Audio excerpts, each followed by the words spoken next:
अस्सलाम वालेकुम, welcome to Tetra maths institute. आज के हम लेक्चर में एक्सरसाइज 15.4 का क्वेश्चन 9 से स्टार्ट करेंगे, जो कि बहुत से बच्चों के मैसेजेस और कमेंट आ रहे थे कि पहले हम एक्सरसाइज 15.4 के क्वेश्चन 9 से 28 तक अपलोड कर दें, फिर बाकी एक्सरसाइज अपलोड कीजिए।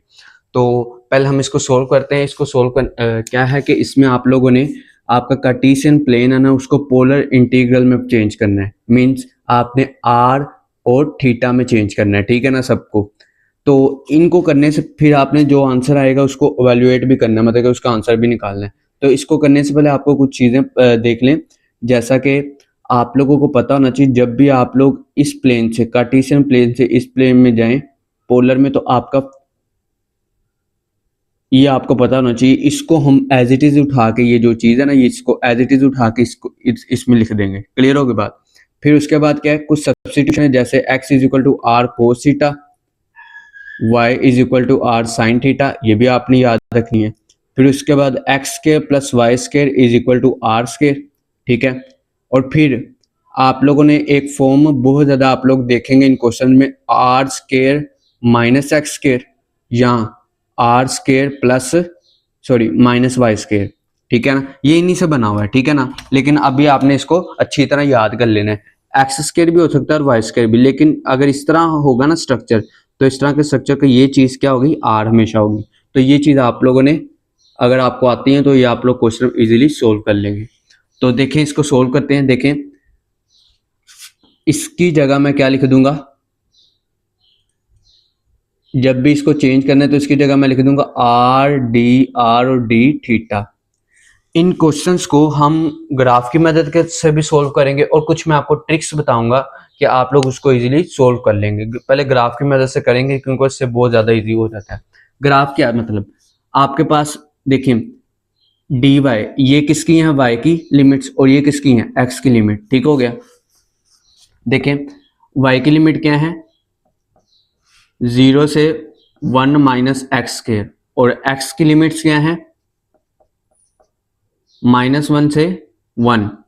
और जब भी आप लोग अगर लेक्चर देखे हैं 15.2 और जो 15.4 के पिछले लेक्चर अगर आपने देखे, तो ये आप लोगों को पता होगा कि आपने दो बॉक्सेस बनाने हैं, एक एक्स का बॉक्स बनाना है और एक वाई का बॉक्स बनाना है। एक्स के बॉक्स में उसकी वैल्यूज लिखनी, जैसे इधर -1 और 1 है, और वाई के बॉक्स में आपने इक्वेशन बनानी है, और ये वो वाली इक्वेशन है। y इज इक्वल टू 0 या x इज इक्वल टू 0 इतना मायने नहीं रखता। तो इधर से मैं कहूँगा y की कौन सी इक्वेशन बन गया, 1 माइनस एक्स स्क्वायर। अब मैं -1 इधर पुट करता हूँ, तो क्या आंसर आता है, 0, क्योंकि -1 का स्क्वायर 1, 1 -1 0।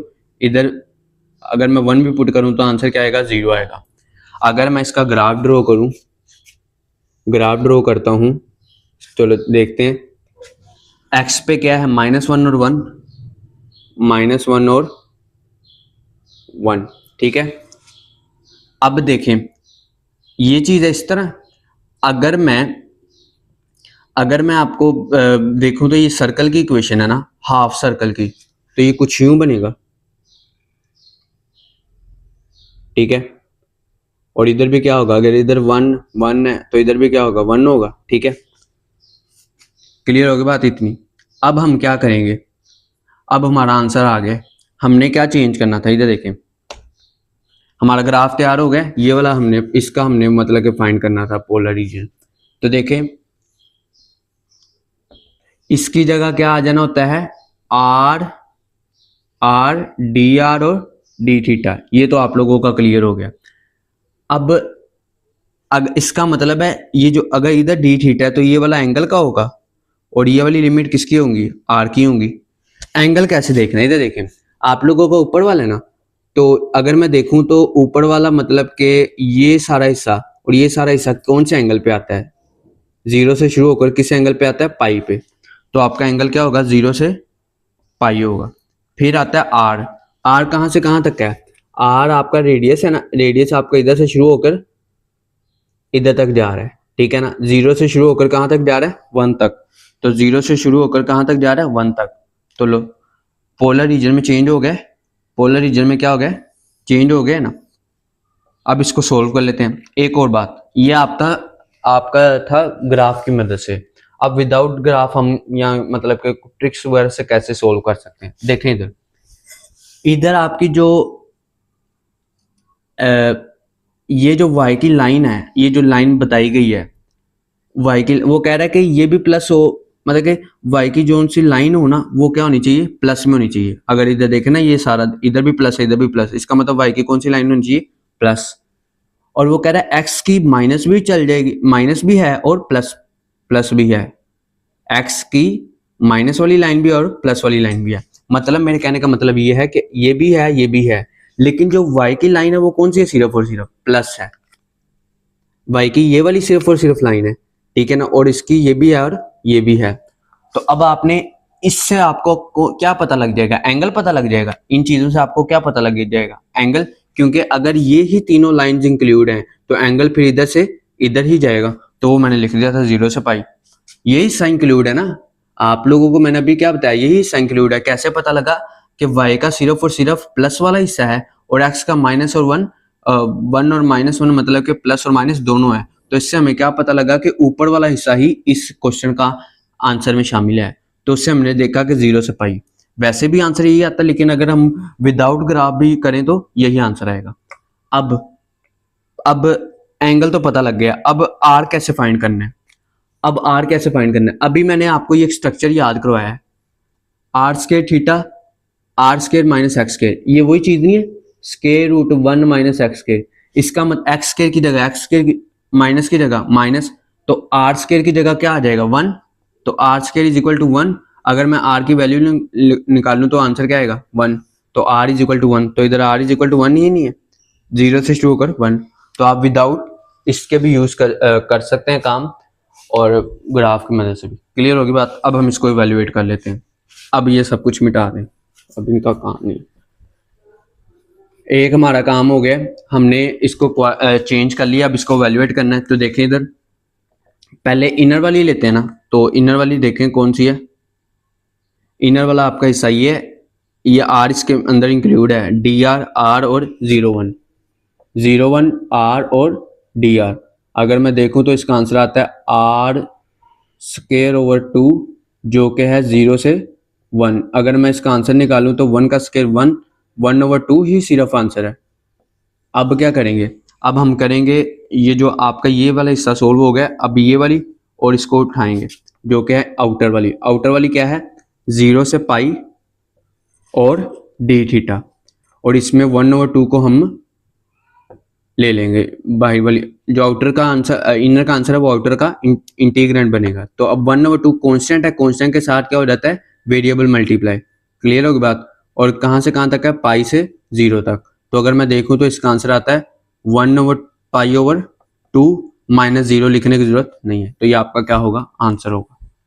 सबसे पहले हम इसको ग्राफ की मदद से सॉल्व करेंगे, फिर मैं आपको कुछ ट्रिक्स बताऊंगा कि आप विदाउट ग्राफ की मदद से भी आपको पता लग जाए कि आप क्वेश्चन देखते जाएं और आपको क्वेश्चन का आंसर आ जाए। ठीक है ना, कि हमारा ये पोलर रीजन किस तरह का होगा। लेकिन आप कोशिश कीजिएगा कि हर क्वेश्चन में ग्राफ जरूर बनाए, उससे बहुत ज्यादा इजी क्वेश्चन हो जाएगा। ठीक है,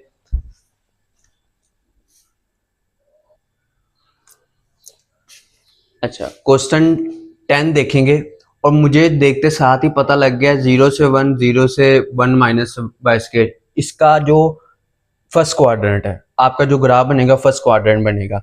अब ट्रिक्स मैं बाद में बताऊंगा कि मुझे किस तरह पता लगा, आप खुद भी सोचें किस तरह फर्स्ट क्वाड्रेंट बनेगा। ठीक है ना, उतनी देर मैं ग्राफ ड्रॉ करता हूँ, सोचे उतनी देर।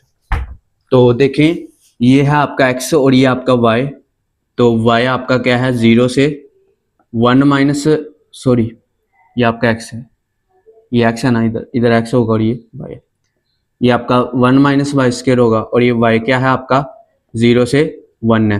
तो एक बॉक्स 0 1 का बन जाएगा जो कि है y का, और एक बॉक्स आपका बन जाएगा इस इक्वेशन का 1 माइनस वाई स्केयर का। अगर मैं 0 पुट करूं तो आंसर क्या आता है 1, और अगर मैं 1 पुट करूं 1 माइनस 1 तो आंसर क्या आएगा 0। क्लियर होगी बात। ग्राफ ड्रॉ करते हैं। ग्राफ किस तरह होगा, y का आपका क्या है, एक 0 और एक का y का क्या है 1 है। ठीक है, और x का भी एक 0 और एक 1 है। ठीक हो गया। अब क्या करेंगे, अब आपने देखा कि अब मैंने 0 पे आ रहा है 1 आंसर, 0 पे आ रहा है 1 आंसर, और 1 पे आ रहा है 0। सर्कल की इक्वेशन है ना इस तरह की, तो ये इसका इस तरह ग्राफ आ गया। अभी मैंने क्या कहा था, फर्स्ट क्वाड्रेंट बन रहा है, मुझे कैसे पता लगा फर्स्ट क्वाड्रेंट बन रहा है, बताते हैं। अभी पहले इसको आंसर लिख लेते हैं, पहले इसका आंसर लिख लेते हैं। देखें इधर, इसकी जगह आ गया, अब देखते रहें, इनके पहले ये लिख लेते हैं, लिमिट्स लिख लेते हैं। ये इधर वाली होती है थीटा और इधर वाली होती है आर, क्योंकि इसका आंसर होता है आर डी आर और डी थीटा। तो पहले ये वाली होती है थीटा की, थीटा कहाँ से कहाँ तक है, इधर से इधर तक है, तो मतलब कि 0 से π/2 तक है, तो थीटा हो गया 0 से π/2, ठीक है ना। अब आर की लिमिट, आर कहाँ से कहाँ तक है, 0 से शुरू होकर कहाँ तक है, 1 तक, और इधर भी अगर मैं रेडियस देखूं तो 0 से क्या है, 1 है, और आपको पता है सर्कल का रेडियस सेम ही होता है, तो 0 से 1 है। क्लियर होगी बात। अब ये वाले आपके इन दोनों को सोल्व कर दिए, इन दोनों को पोलर रीजन में चेंज कर दिए। अब देखें x प्लस वाई स्केयर, पिछले में नहीं था x स्केयर या प्लस वाई स्केयर, इस तरह की कोई चीज नहीं थी, लेकिन इसमें है x square plus y square is equal to क्या होता है, आर स्केयर। तो इसकी जगह मैं क्या लिख दूं, आर स्केयर, और dx और dy इसकी जगह क्या सब्स्टिट्यूट करना होता है, dx और dy की जगह फिक्स है dr d थीटा, ठीक हो गया। ये आपकी इधर ये फिक्स चीज है dr d थीटा। अब क्या करें, r और r मल्टीप्लाई हो जाएंगे, तो देखें क्या आंसर आता है, π/2 0 और क्या है 0 से 1, r और r को मल्टीप्लाई करें तो r³ dr d थीटा, ये आपका आंसर है। तो अगर मुझे अब कैसे पता लगा, तो देखें आपका x भी देखें, x भी पॉजिटिव है और y भी क्या है, पॉजिटिव है। ये दोनों पॉजिटिव किस क्वाड्रेंट में होते हैं, सिर्फ और सिर्फ फर्स्ट क्वाड्रेंट में। जैसा कि पिछले में था कि आपका जो x है वो माइनस भी है, तो वो y और प्लस माइनस किस में होते थे, इसमें। तो ये देखें बहुत आसानी से पता लग गया हमें, कि बहुत इजीली पता लग गया कि ये फर्स्ट क्वाड्रेंट में है। ओके, अब फर्स्ट क्वाड्रेंट में एंगल पता हम कर लेंगे, तो हमने लिख लिया, ठीक है। अब हमारा एंगल, फर्स्ट क्वाड्रेंट का एंगल होता है 0 से π/2, एंगल इस ट्रिक से पता लग जाए, ओके। उसके बाद आता है आर कैसे फाइंड करें, तो उसका मैंने आपको बताया 1 माइनस वाई स्केयर, ये किसकी फॉर्म है, r square minus y square जैसी फॉर्म है, तो इसका मतलब r square is equal to 1, r square is equal to 1, मतलब कि r इज इक्वल टू 1 आता है, तो 0 से शुरू होकर 1 तक आपका रेडियस भी आ गया। तो दोनों ट्रिक्स की मदद से आप लोग इजीली फाइंड कर सकते हैं। आप इसको इवैल्यूएट करते हैं, मैं बाकी सब कुछ मिटा रहा हूँ, बस सिर्फ और सिर्फ ये रख रहा हूँ। आई होप कि आपको समझ आ गई होगी, ट्रिक्स से भी और दूसरी तरह भी। तो इसको सोल्व करते हैं, r³ की देखें, पहले ये सोल्व करना है, 0 से 1 r³ dr, सोल्व करके r 4/4, 0 से 1 1/4 साइड पे, इधर आ जाएगा 1/4 माइनस, या सीधी तरह आंसर लिखते हैं ना, 1 का 1 r की जगह 1 आएगा तो 1 की पावर 4, 1 नहीं आएगी, ओवर 4, 0 लिखने की जरूरत नहीं है। ये आपका आंसर आ गया। ये अब हिस्सा सोल्व हो गया। अब बाहर आउटर पार्ट d थीटा, और इधर क्या है π/2 0, और इधर आ जाएगा 1/4। अगर मैं देखूं तो इसका आंसर आ रहा है इस तरह, ठीक है ना। वही पिछली दफा 1/2 था और इस दफा क्या है 1/4, चीज वही है। अब मैं अगर देखूं तो 1/4 एज इट इज, थीटा की जगह π/2, ठीक है ना, थीटा की जगह π/2, और 0 वाला लिखने की हिस्सा जरूरत ही नहीं, तो ये आपका आंसर आ जाएगा π/8। तो क्वेश्चन सोल्व हो गए, ठीक है।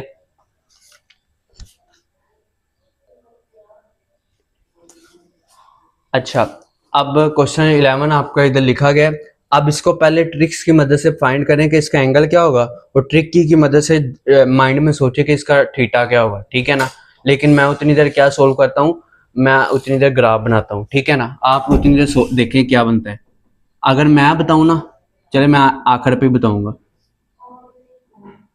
ये है x का, नहीं ये y का है, और ये किसका x की लिमिट है। तो क्या है 0 से 4 माइनस वाई स्केयर, ठीक है, और इधर आपकी y की लिमिट क्या है 0 से 2। तो अगर मैं आप लोगों का बॉक्स बनाऊं तो वो होता है 0 to 0 का स्केयर, आंसर 4 स्क्वायर रूट 4 आ जाएगा, स्क्वायर रूट 4 का आंसर होता है 2, और अगर मैं 2 का स्केयर लूँ तो 4, 4 माइनस 4 0, तो इधर आ जाएगा 0। ठीक है, अब ग्राफ ड्रॉ करते हैं। इधर है 0 और 2 और इधर भी क्या है 0 और 2। ठीक है, तो देखें जब y 0 होता है तो आपके x का आंसर क्या होता है 2, तो ये इधर आ जाएगा। जब y 0 हो और x का आंसर क्या होता है 2, और जब y 2 होता है तो आपके x का आंसर क्या होता है 0, तो मतलब कि इस तरह। अब ये एक सर्कल की इक्वेशन है तो ये कुछ यूं बनेगा। क्लियर होगी बात? अब ध्यान से देखें हमारी कौन कौन सी चीजें हैं। पहले ये वाली कौन सी होती है थीटा की, और ये वाली कौन सी होती है आर की। तो थीटा इधर क्या है 0 से π/2, 0 से π/2, इसको इस तरह शेड। और आर आपका क्या है 0 से 2, 0 से 2। उसके बाद इसके x square plus y square की जगह क्या आना है आर स्केयर, और डी एक्स और डी वाई की जगह क्या आ जाना है आर डी थीटा। इसकी जगह हमेशा आपने आर डी और डी थीटा लिखना है, आपका इनसे कोई सरोकार नहीं है, इसकी जगह ही आना है। ठीक है ना। अब ये आर और ये आर आपस में जरब होकर आपका आंसर क्या रह जाएगा आर क्यूब। ठीक है ना, मेरे पास जगह नहीं मैं इसलिए इसको मिला। ये आपका था ग्राफ की मदद से। क्लियर होगी बात? अब विदाउट ग्राफ करते हैं। तो आपने किया है कि नहीं गैस क्या आएगा इसका आंसर? तो मुझे लगता है कि आपने कर लिया होगा।